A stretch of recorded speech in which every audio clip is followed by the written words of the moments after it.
క్రీస్తు పూర్వం లెక్క.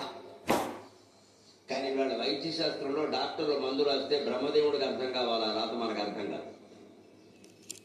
ఒక్కడు కూడా ఉసిరికాయ రాయడు. ఒకడు రాస్తే యూకే అంటాడు. యూకే అంటే బ్రిటన్ అవుతుంది, ఉసిరికాయ అవ్వదు. నిన్న కూడా పత్రికలో వచ్చింది, మీరు గమనించుంటారు. జనరిక్ మందుల గురించి డాక్టర్లు అర్థమయ్యేలా రాయాలి మందు, క్యాపిటల్ లెటర్స్ లో రాయాలి. అలా రాస్తే వాడు క్యాపిటల్ కట్టుకోలేడు, రాయడు. అట్లా అర్థం కాకుండానే రాస్తాడు.